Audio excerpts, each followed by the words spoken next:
Hi everyone, welcome to the VFX Futures podcast. I'm Ian Fales from Befores and Afters. Today we're talking to Janek Lender, NVIZ's Head of Visualisation on Morbius. Here we talk about the previs for the film, especially for two key sequences in the London Underground and on a container ship. There's a really great discussion here about how previs helped inform the use of cameras, camera rigs, and then was part of the process for stunts and visual effects. I started the discussion by asking Janek about a clip he'd just showed me of NVIZ's work in the London Underground, which is almost like a one-er fight between two of the key characters. Let's listen in now. I think what's fascinating about the London Underground sequence and that particular thing that you just showed me is the almost one-er nature of it. Absolutely. And the previs clearly informing the fact that this would have to be shot in a special way. And I know a little about the camera tech for that, but tell me about, this is sometimes, to be frank with you, Janek, sometimes directors and visual effects people, they curse the previous artists for doing crazy stuff. But clearly this is a story point about the prowess and powers of the, vampires. It's totally true. Some directors kind of want to, obviously for rightful reasons, want to keep the previs in the world of reality. But I think Daniel Espinosa in this case, especially, he loved to push the camera and to make these fantastical shots, which can then be realized by visual effects. And for the very reason that they are crazy and they're very, they need to be thought about to be shot in a realistic way, which they were in the end. And then they were stitched with digital effects, obviously, from the digital domain. So when you're doing a previs shot like that, where the camera's literally going up against the underground tunnel walls and escalator walls, are you in contact with the filmmakers about what rigs they will use to film any live action? Absolutely.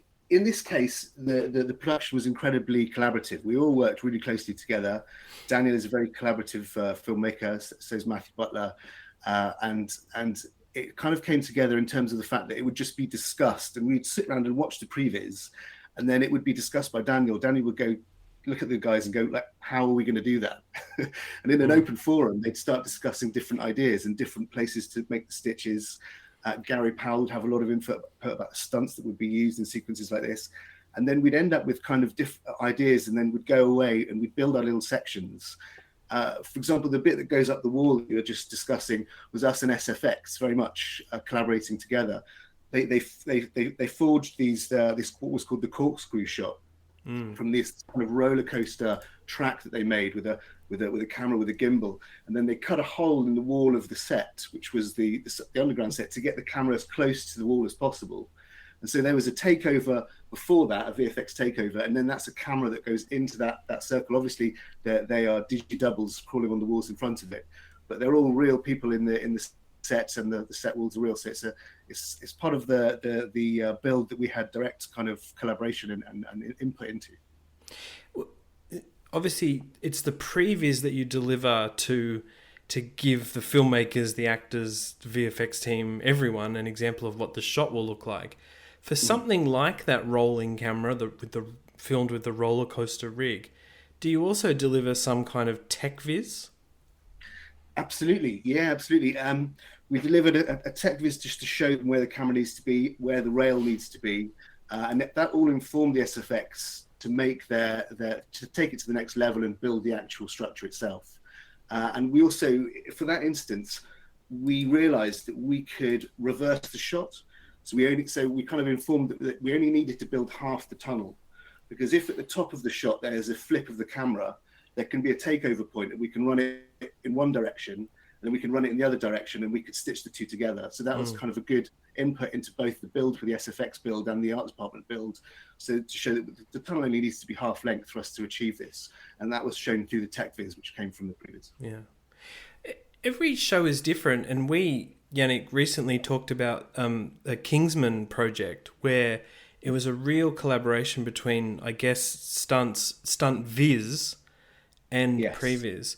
In this case, because they're, leaping around walls and, generally have these superpower abilities.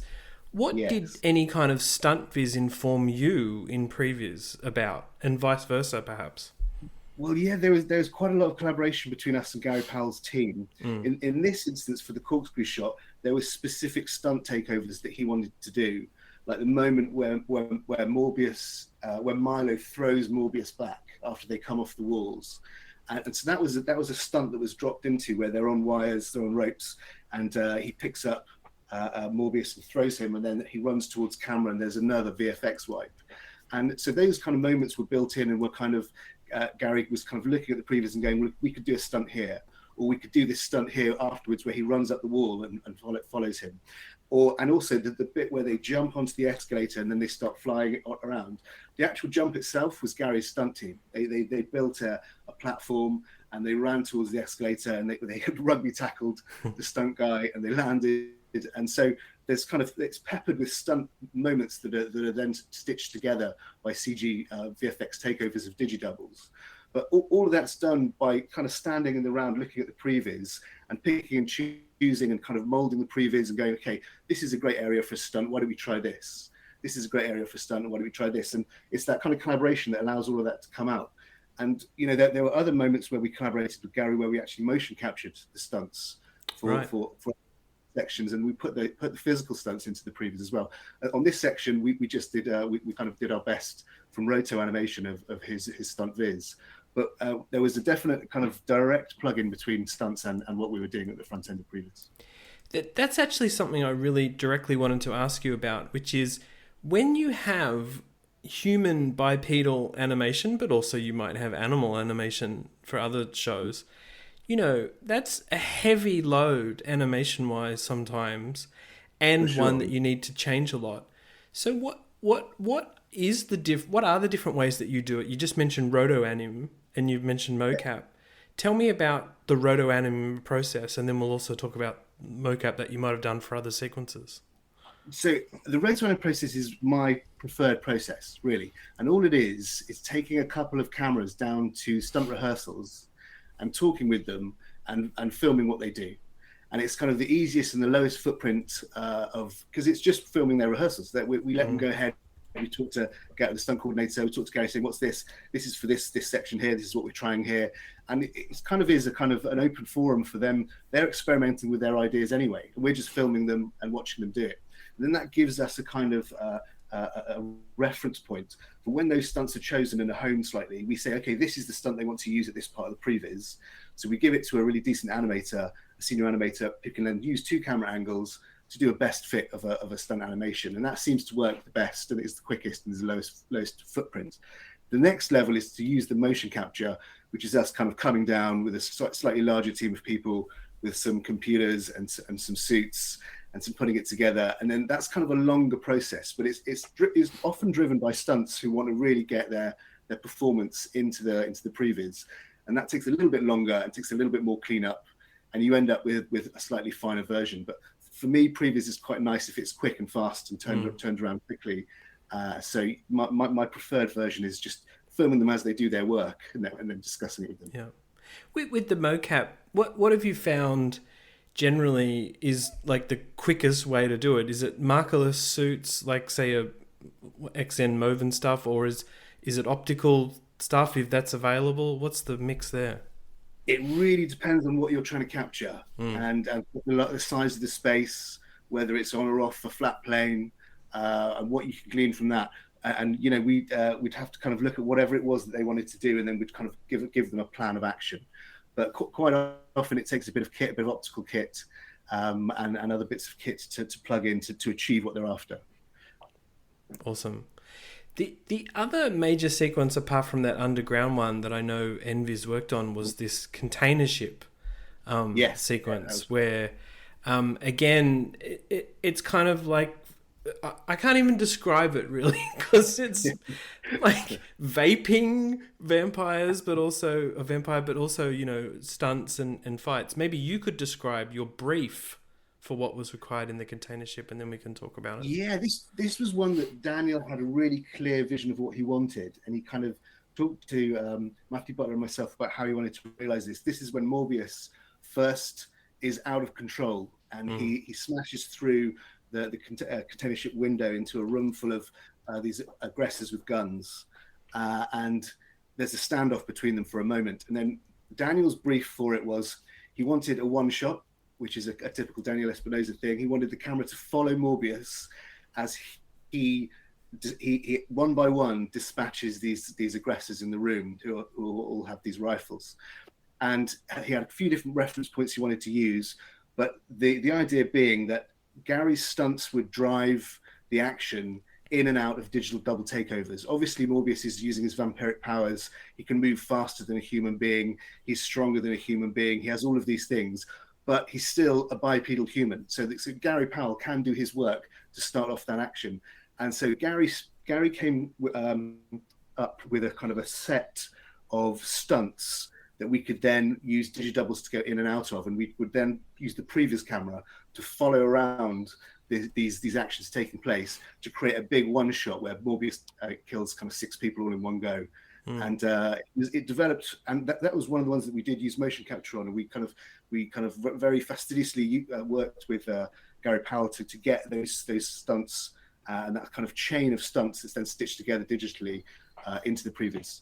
And it worked really well. It's a really great shot. And Digital Domain have done fantastically with it. They've done another motion where they kind of freeze. It goes round Morbius as he's doing as he's in his vampire form. And it's a great shot. Yeah. Really yes, good. Because what stuns me about DD's work there is that I'm not even sure where Jared is real and not real. And, Yes. I think that's the point, right? You meant to be fooled a little bit, but I'm curious there because obviously I can see how previs can inform the camera movement and the live action. Yes. But you're also saying that the previs informed where the takeovers might occur. I think it was kind of an open discussion between us, Gary and Matthew, because in order to get the shot working, we first have to get it creatively signed off by Daniel. And so we had kind of a version of the shot, and then he would say, okay, I want more from this, and I want more from this moment, and I want this moment to change. So then we changed the previs again, and then the takeover points would change. And then he'd say, okay, why don't we do this with the camera? It can go the other way. And then the takeover point would change again. So it was a kind of an open forum into kind of making something that can be achieved by stunts, can also be achieved by digitally taking over the camera and making it work. But it's primarily a creative process to begin with to get the shot in previs to something that Daniel says, okay, that's the thing that I want. And then we work from there to then achieve it with Digital Domain. And interestingly there you talk about reworking it and changing it, based on director feedback. Previs, of course, has always been about iterations. Yes. But as we've talked about, the big change in previs in the last couple of years is using game engine tools to do this. Tell me about whether you did use game engine tools here and what that meant for doing these quick iterations. Yeah, we totally did. We used the game engine. We used the Unreal Engine. We partnered with Epic quite a little while before doing Morbius, and we used we were kind of developing our tool set as we worked through the show. So all of this exists in scenes and shots and level sequences within the game engine, and it frees up the camera for us to be able to kind of do more with the camera, especially live when we're sitting in front of the director sitting in front of Daniel. But for these kind of shots, they're definitely aided by the game engine, but Daniel generally is quite a traditional filmmaker in terms of he loves to work from storyboards. Right. And so he had storyboards for quite large sequences like stuff, but then when he has the one shot like this, he knows that he can't storyboard it. So he knows that it has to be a collaboration between stunts and visual effects and previs. So for these moments, he says, okay, this is just what I want. This has to come from a brief. So the iterations then come from us doing rounds of previs with him. So he uses it kind of like a storyboard, right? He wants more here, more here, more here, more there. But it's definitely the kind of the methodology that he prefers when it's something that can't be boarded. Yeah. And I'm not sure if you had a chance to be on set for any of this, Janek, but I'm also always curious, and maybe it comes back to you, about how the previs is used. But what do you understand the previs is being used as on set? Are people there with laptops, tablets? Is it on their iPhone? Is it Yeah, actually definitely. fed into camera Definitely. viewfinders? Tell me about that For side the of things. container ship sequence that kind of, after the one shot of Morbius, he then there's a group of them that then escape, and as you know, he then breaks through the door and he one by one he hunts them down, and that Mm. was all shot in the Horlicks factory in West London, kind of a disused old factory with lots of pipes and lots of containers. And so, firstly, the kind of the brief, the pitch of the action was pitched by Gary Powell, and then that was kind of whittled down through rounds of previs, and then we had a sequence that we really liked, and then we were invited to set by Daniel then, where he briefs everybody, he shows the previs at the start of the shoot, he says, this is the feeling that I want, this is what we do, and then you fill the room with smoke, and then you go for takes. It's great to get those moments when you are on set watching the work and watching your effect of the work being shown to the guys who are shooting the film. It's really cool. Yeah, awesome.